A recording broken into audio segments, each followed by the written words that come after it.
প্রসবে জ্বালাপোড়া বাড়ানো না, কিছু সমস্যা নাই।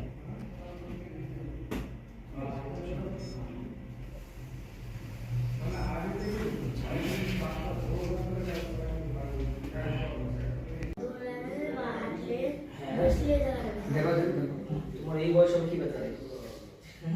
দাঁড়াও দেখতেছি। ডাক্তার হবি নাকি হবি?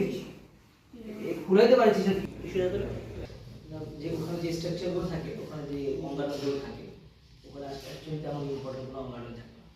জাস্ট কিডনি থেকে যে পেশাবের লাইনটা বের হয়, এইভাবে এসে পেশাবের সাথে যুক্ত হয়ে যায়। এখন খুব সম্ভবত পেশাবের লাইনটা চেক করতে হবে।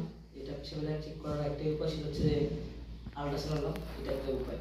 ঠিক আছে, আমার মনে হচ্ছে যে ওই লাইন আর ওখানে আরও কিছু থাকে, চর্বি আর হাড্ডি থাকে। তাহলে কালকে তো আল্ট্রাসাউন্ড করতে